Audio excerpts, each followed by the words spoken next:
Assalamualaikum warahmatullahi wabarakatuh. Perkenalkan, saya Asri Munawwaratu Zahra. Di sini saya akan menjelaskan mengenai analisis laporan keuangan dari perusahaan PT XL Axiata Tbk. PT XL Axiata Tbk atau yang biasa kita kenal dengan XL adalah sebuah perusahaan operator telekomunikasi seluler di Indonesia. XL mulai beroperasi secara komersial pada tanggal 8 Oktober tahun 1996 dan merupakan perusahaan swasta pertama yang menyediakan layanan telepon seluler di Indonesia. Nah, langsung saja kita ke pembahasan mengenai analisis laporan keuangan dari PT XL Axiata Tbk. Baik, di sini saya akan menjelaskan tentang analisis laporan keuangan dari PT XL Axiata Tbk. Yang pertama, kita lihat neraca dari tahun 2015 sampai 2019, berarti selama 5 tahun. Di sini kita bisa melihat perbandingan neraca dari tahun sebelumnya dengan tahun selanjutnya. Contohnya 2016 atas 2015, 2017 atas 2016, 2018 atas 2017, dan 2019 atas 2018. Mengapa dibandingkan dengan tahun sebelumnya? Karena di dalam prakteknya biasanya hasilnya itu akan lebih akurat. Kita bisa melihat perbandingan di sini. Nilai ini didapat dari kas dan setara kas tahun 2016 dikurangi dengan kas dan setara kas tahun 2015. Hasilnya min 1.911.957. Nilai ini di dalam jutaan. Kemudian untuk menghitung presentasinya, kita bisa membagi nilai dari yang sudah dikurangkan tadi dibagi dengan tahun dasar, yaitu tahun 2015. Didapat hasilnya min 57,73%. Kemudian untuk mencari rasio, kita bisa membagi kas dan setara kas tahun 2016 dibagi kas dan setara kas tahun 2015. Maka didapat hasilnya 0,42. Kemudian yang ke bawahnya juga caranya sama, dan ke sini juga caranya sama. Nah, ada lagi perbandingan di laporan laba rugi. Sama seperti pada neraca dalam 5 tahun, nilainya dalam jutaan rupiah. Untuk mengetahui nilai ini, kita bisa mengurangi pendapatan tahun 2016 dikurangi dengan pendapatan tahun 2015. Untuk menghitung presentasinya, kita bisa membagi nilai yang sudah dikurangi tadi dibagi dengan tahun dasarnya sama. Hasilnya min 6,71%. Untuk menghitung rasio, kita bisa membagi pendapatan di tahun 2016 dibagi dengan pendapatan di tahun 2015. Kemudian untuk menghitung yang 2017 sampai 2019 juga sama. Ada lagi analisis rasio. Di sini kita bisa menghitung beberapa rasio. Yang pertama ada rasio likuiditas, ada current ratio. Rumusnya total aktiva lancar dibagi hutang lancar. Contohnya pada tahun 2015, total aktiva lancarnya 10.151.586 dibagi 15.748.214. Diperoleh hasilnya 0,64. Begitupun seterusnya. Rumusnya sama. Kemudian ada ACITES rasio. Rumusnya aktiva lancar dikurangi persediaan dibagi hutang lancar. Tahun 2015 0,64. Kemudian tahun 2016 0,46 mengalami penurunan. tahun 2017 tetap 0,46, tahun 2018 mengalami penurunan, tahun 2019 juga mengalami penurunan. Selain itu ada cash ratio, yaitu kas ditambah surat berharga dibagi hutang lancar. Ada working capital to total asset ratio, aktiva lancar dikurangi hutang lancar dibagi total aktiva. Ada rasio leverage, total debt to total asset ratio, rumusnya total hutang dibagi dengan total aktiva. Kemudian ada total debt to total equity ratio, total hutang dibagi dengan ekuitas. Ada long term debt to total equity ratio, hutang jangka panjang dibagi dengan modal sendiri. 29.4.471 dibagi 6.486.586, hasilnya 4,47. Kemudian caranya sama. Di sini kita bisa melihat hasil yang tidak tetap atau tidak stabil. Ada rasio aktivitas, total asset turnover, penjualan dibagi total aktiva, kemudian receivable turnover, penjualan dibagi piutang. Ada average collection inventory, piutang dikali 360 penjualan, inventory turnover, kemudian average days inventory. Di sini tidak terdapat harga pokok persediaan. Kemudian working capital turnover, penjualan bersih dibagi aktiva lancar dikurangi hutang lancar. Hasilnya tidak tetap dan naik turun. Kemudian ada rasio profitabilitas GPM, PM, NPM.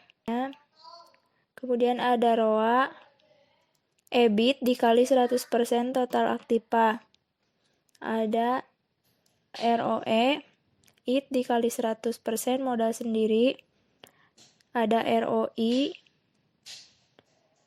IT dikali 100% IT dikali 100% total aktiva. Ini hasilnya tidak stabil dan berubah-ubah setiap tahunnya.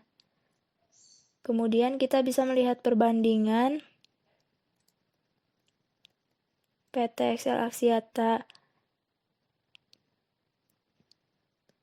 Nah, standar rasionya menurut Kasmir 2,00.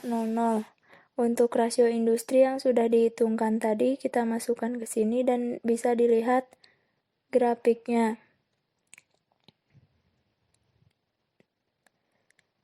Kemudian ada rasio leverage. Ini grafiknya. Standar rasio menurut Kasmir. Kemudian rasio industrinya yang sudah dihitungkan tadi. Nilainya tidak stabil, mengalami kenaikan dan penurunan. Ada rasio aktivitas. Standar rasio menurut Samsudin 2,00. Kemudian rasio industrinya yang sudah dihitungkan mengalami kenaikan pada tahun 2017, kemudian 2018 mengalami penurunan lagi. Ini adalah grafiknya. Dan ada rasio profitabilitas. Ada ROE-nya. Ini bisa dilihat grafiknya. Tidak stabil dan naik turun. Kemudian ada analisis common size. Nilai ini didapat dari laporan keuangannya dari neraca. Kemudian untuk menghitung common size-nya, kita bisa membagi nilai ini, nilai kas dan setara kas tahun 2015 dibagi dengan jumlah asetnya kemudian dikali 100%. Untuk tahun 2016 sampai 2019 juga caranya sama.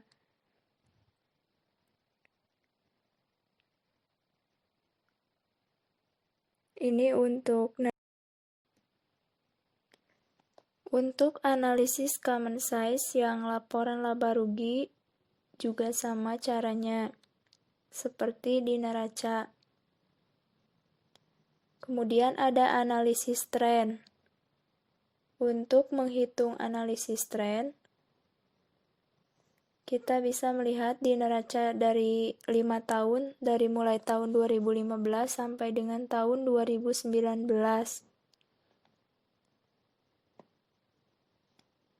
Untuk tahun dasar, yaitu tahun 2015, nilainya harus 100%. Untuk tahun 2016, nilai 42% didapat dari nilai ini di tahun 2016 dibagi dengan yang tahun dasarnya, yaitu tahun 2015. Begitupun seterusnya, yang 2017 didapat dari 2017 dibagi 2016. Hasilnya diperoleh 74%, begitupun seterusnya. Tahun 2018 dan tahun 2019. Ke bawahnya juga sama. Nah, di sini bisa dilihat rangkuman analisis tren neraca dari mulai tahun dasar, yaitu sama semua 100%. Kemudian tahun 2016, tahun 2017, tahun 2019 dan tahun 2018 dan tahun 2019. Bisa dilihat grafiknya yang naik turun dan tidak stabil.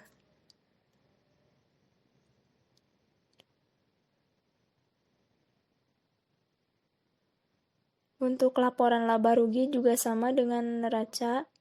Ini adalah rangkumannya. Tahun dasarnya harus 100%. Kemudian mengalami penurunan di tahun 2016 dan kenaikan lagi di tahun 2017 dan tetap di tahun 2018, kemudian mengalami kenaikan lagi di tahun 2019. Untuk laba usaha mengalami penurunan dan mengalami kenaikan lagi di tahun 2019. Ini adalah grafiknya analisis tren laporan laba rugi. Kemudian analisis DuPont. Untuk menghitung ROE-nya, kita bisa melihat penjualan di tahun 2015 22.876.182. Kemudian HPP-nya 0, biaya operasi dan pajaknya min 11.069. IT-nya dilihat dari laporan laba rugi paling bawah, kemudian penjualannya. IT dibagi dengan penjualan menghasilkan net profit margin atau NPM sebesar 0,11%. Aset lancar ditambah dengan aset tetap menghasilkan total aset, yang kemudian penjualan dibagi dengan total aset menghasilkan aset turnover yang sebesar 0,39 kali. Untuk mencari ROI, NPM atau net profit margin dikali perputaran total aktiva atau aset turnover. Hasilnya 0,04%. Kemudian utang lancar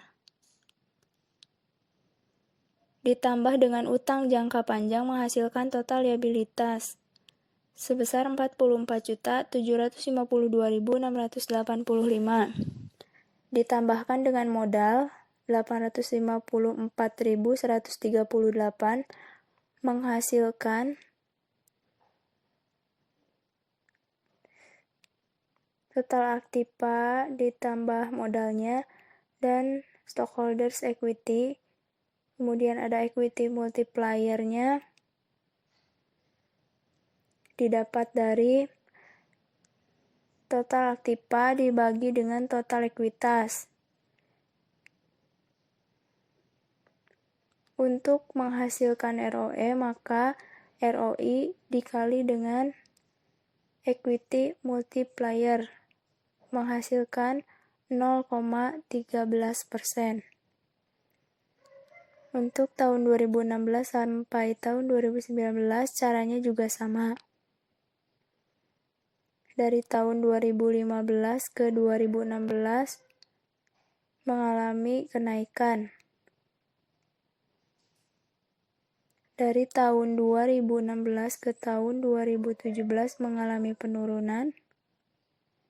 Dari 2017 ke tahun 2018 mengalami kenaikan. Dan dari tahun 2018 ke tahun 2019 mengalami penurunan. Selanjutnya ada analisis cross-section.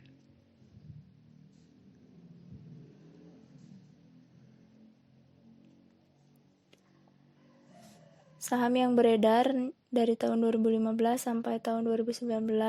Ada total ekuitasnya dari tahun 2015 sampai 2019. Untuk menghitung nilai buku, maka ekuitas dibagi saham yang beredar. Hasilnya sama 0,002. Kemudian ROA, ROA. Nah, ini bisa dilihat tabel ROA dan nilai bukunya. Kemudian ditotalkan. Mencari rata-rata tertimbang, yaitu dijumlahkan nilainya, kemudian dibagi 5. Untuk nilai buku juga sama, kemudian rata-rata tertimbangnya dihitung satu-satu, yaitu nilai dari nilai buku dibagi dengan totalnya, kemudian dikali dengan nilai ini ROA-nya, maka didapat hasilnya rata-rata tertimbang. Kemudian dijumlahkan, nilai tengahnya 0,00134. Kemudian ada analisis time series tahun 2015 sampai 2019, ROA perusahaannya, dan ROA industrinya yang sudah kita hitung. Ini bisa dilihat ROA perbandingannya yang mengalami kenaikan dan penurunan. Pada tahun 2018 mengalami penurunan yang drastis. Ada analisis trennya di sini. 0 adalah tahun dasar yang digunakan, kemudian Y dikali X, penjualan dikali kode X atau tahun, dan ada X2, tahun dikali 2.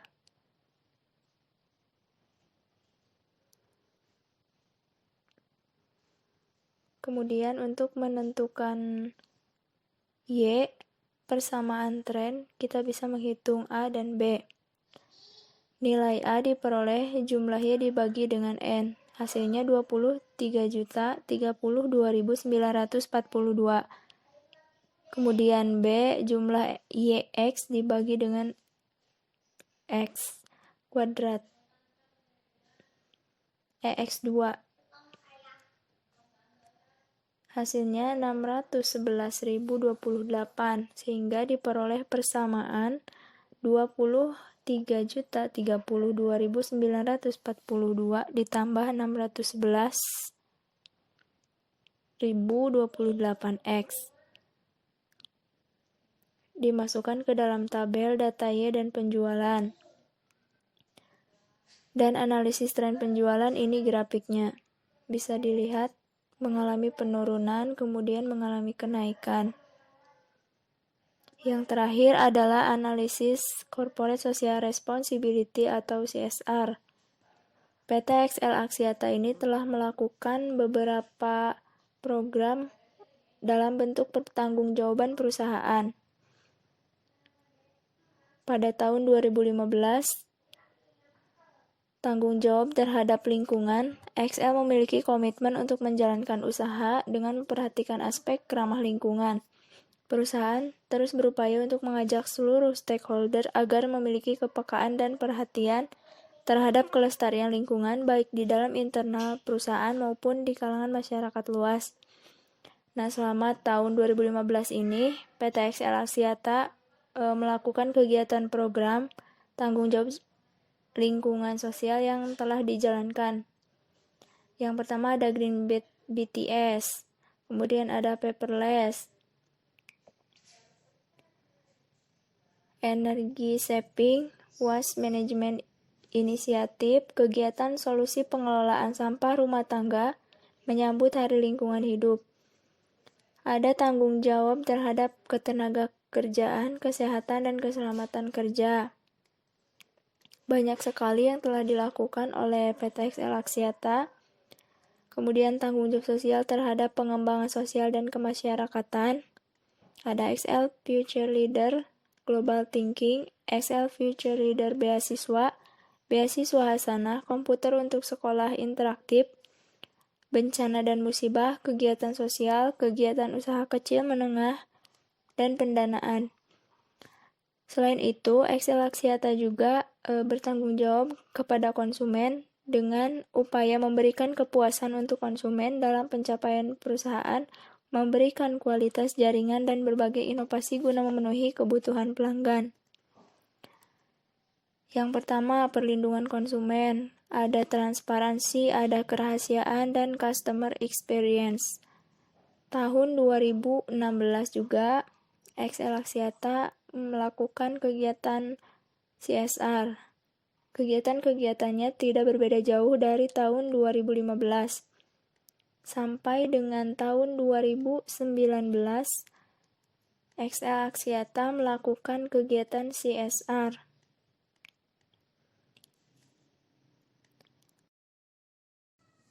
Mungkin hanya itu yang dapat saya sampaikan. Kurang lebihnya mohon maaf. Wassalamualaikum warahmatullahi wabarakatuh.